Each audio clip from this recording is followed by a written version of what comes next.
یو کس تپوس کړی ده چې سپرانه مونځ څنګه ده او سپرانه مونځ به څومره ټیمه پورې کوي.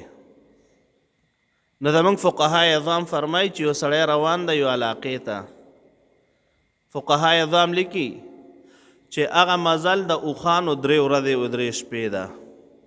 داسې علاقې ته روان ده، اوس خو اوښان نشته، اوس خو ګاډي او موټرې دي. 48 میل تقریبا چې دومره ځای مسافت ته او ته ورته روانې او تا اراده کړې ده د سفر، نو په لارې باندې چې د خپل علاقې ده آبادۍ د نه پناه شي، بس ته سفرانه مونځ شروع کولی شي. او یوازې مونځ نه، ډېر احکامو کې تغییر راځي په سفر سره.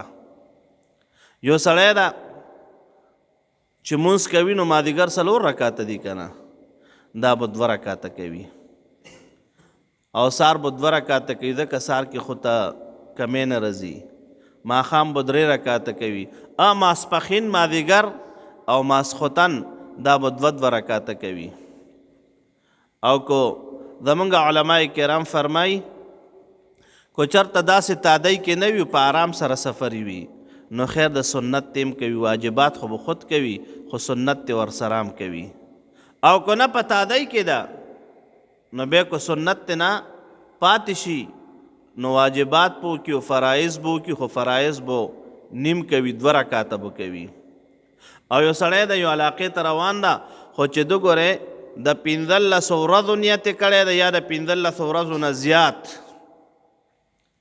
او هلته ورسېدو نه بیا به نور سفرانه مونځ نه کوي. په لارې خو به کوي چې تلو، خو چې هلته ورسېدو نو بیا به نور سفرانه مونځ نه کوي. ولې 15 ورځې یا د 15 نه زیات چې ده قصد کړی ده چې ده به دلته کې پاتې کېږم، بس بیا سفرانه مونځ ختم، بیا به پوره مونځ کوي. او یو سړی مسافر ده، په لار روان ده، نو احکامو کې ماته وي ډېرو کې تغییر راځي. یو دا ده چې روژه ورته ماف کېږي، په حالت د سفر کې روژه نیول دا شریعت مبارک اجازت ورکړی ده. کو یو سړی د روژه نه نیسي بیا به وروستو قضا راوړي. او یو سړی د موزې اچولی دي، موږ دا مشران ګورئ موزې نه اچوي، موزې اچولی دي، نو چې دلته کلي کې مقیم اقامت حالت کې موزې واچوي، نو زموږ فقهای اعظام فرمایو نبی کریم صلی الله علیه وسلم مبارک هم بیان کړی ده، بیان فرمایلی ده چې د موزې د پاره د مقیم د پاره 1 شپه او 1 ورځ ده، یعنی 48 غنټې 24 غنټې 24 غنټې شپه ورځ 24 غنټې ده که نه، نو دا 24 غنټې مسه کولی شي. او چې کله یو سړی مسافر شي نو بیا 3 ورځې 3 شپې او 3 ورځې بیا مسح کولی شي په هغې موضوع باندې. نو لهذا چې یو سړی سفر کوي او د سفر نیت ده، نو دا به منځونه چې کم د هغې کې به قصر کوي او واجبات به کوي. او که سنن ما درته ووي کو چرته په تادی کې نه نو سنن دیم کوي، او که نه په تادی کې نو بیا ورته سنن خیر د معاف دي. دا شریعت مبارک دا حکم کړی ده. او د 15 ورځو نه کو یو سړی د کم نیت کړی ده، کم نیت کړی ده، فرض که زه سم پنډۍ ته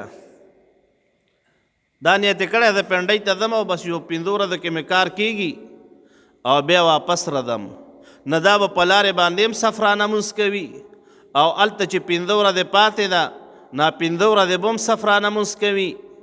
او که په دې دی کې چې نن سم او سبا سم خو نیت د 15 ورځو نه ده کړی یا د 15 ورځو نه زیات نه ده کړی، په نن سم او سبا سمه په دې کې ګورئ کو کلونه پې تېر شوم دا به سفرانه مونځ کوي. خو ما راته وي کو د اول نه نیت نه و نو مسافر به مونځ کې قصر کوي. وصلی الله تعالی علی خیر خلقه سیدنا و مولانا محمد و آله و اصحابه اجمعین.